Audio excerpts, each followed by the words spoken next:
Well, Governor Romney just walloped the field here in Florida in a way we've never really seen before. First Coast News managing editor and political contributor Casey Clark joins us. Casey, thanks for your time today. It's a pleasure. Now, like I said, we saw a new way to defeat someone, largely through these super PACs. So explain to us how it happened and what went down. It was really stunning because it was the first time where we could see how the super PACs could be mobilized in a way to be an attack agent.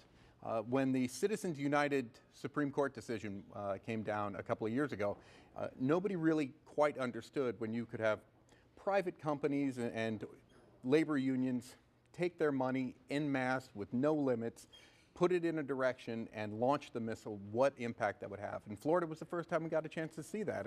And for Mitt Romney's non-affiliated super PAC, right.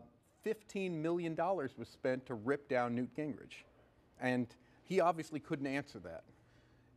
Do you see from this perhaps new legal challenges to the idea of a super PAC? Because like you said, this is the first real manifestation, not just theoretical, that we've seen. And now we've seen what it is, and boy, is it a thing. There can be legal challenges, but I mean, the Supreme Court did rule that's where we are. Speech. Yeah, money is speech. And the only way we're going to change that is if we have an amendment to the Constitution. And I don't see 2/3 of the people who make their living from these kinds of elections who have an advantage, as we already see that they're going to have super PACs lining up to support them. Why would they be motivated unless they see how egregious this truly is? And then you still have to get 3/4 of the states to approve an amendment.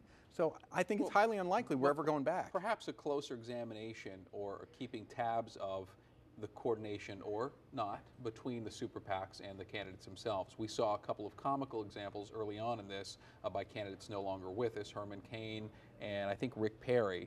And I think one of those two, the PAC even had his name, and they said, no, you can't do that. So yeah, anyway. the Rick Perry one. Rick Perry one, that's right. So back in 2008, when then Senator Obama was campaigning, he was very famous for getting a lot of very small donations. Brilliant. And that was part of the excitement that generated a lot of the young voters, and that got to be a thing. Well, now we've got this entirely different beast of the super PACs, and very few. We in fact, this last week we saw the list of donors who were making up the super PACs, just huge chunks of money from individuals or businesses. Yeah. That's a different thing altogether. And that's what's going to make this fall. If we end up having a Mitt Romney, Barack Obama clash this fall, I think it's going to be fascinating for us to see these two different styles. Let's not kid ourselves. Barack Obama has super PACs lining up that right now don't have to burn their cash. Right. They are amassing their war chest, and that will be launched when it needs to be. But you have a man who in 2008, for the first time ever, using the power of the internet, using email, was able to amass more than 20 million donor names by simply making the pitch, would you give me $5? Mm-hmm. Ron Paul has successfully used that. Absolutely, absolutely. And the neat thing about that is it's twofold. One, it's very easy to go back and ask for another $5. And if you've got 20 million people that you can send a message to, hey, can you help me out? I need $5. My opponent has raised a lot of money, and I'd like to buy 30 minutes of primetime air to answer his allegations. It's easy for supporters to say, $5, I'll give you 10. And perhaps even more valuable than the actual money is that list of people who you know which way they're leaning politically. And then also the second tier of that is if you give to somebody, you're invested in their success.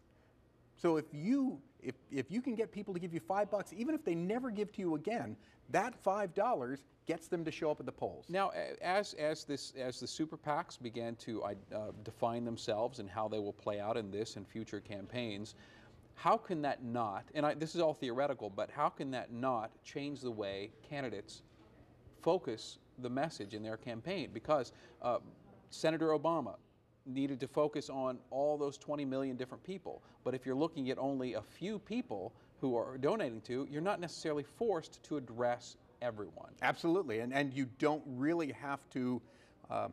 One of the things that gets so ugly in campaigns that is always, there's such a big deal always made out of it, is that when the major candidates are having those $2,000 a plate dinners and the who's who shows up and who's aligning with whom, when you've got super PACs involved, you don't have to do that as much because you can have simply a group of 50 very powerful friends at 50 big companies, and they can organize that group for you, and they can put the money together for you. All right, in our last minute here, Casey, I want to talk about the areas that Romney won in Florida in 2008 compared to how he and Newt Gingrich did this time around. 2008 was typical for Northeast Florida, which is our area really did vote for the conservative. What's funny is in 2008, Mitt Romney was viewed as the conservative. So Mitt Romney dominated Northeast Florida because he was considered more conservative than war hero John McCain. Right.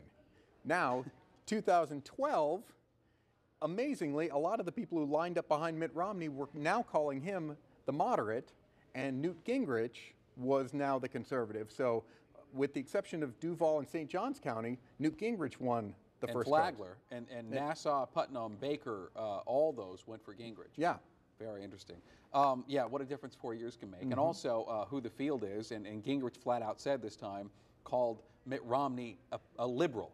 Yeah. Now, that certainly, you know, probably by anybody else's definition other than Gingrich is not true, and it certainly wasn't the case in 08. No, and fortunately, I think for Mitt and for the Republican Party, I don't think a lot of people bought that.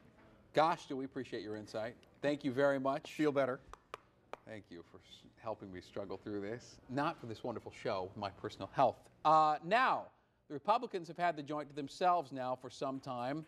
As I said before, we have a Democrat here, so stick around for him.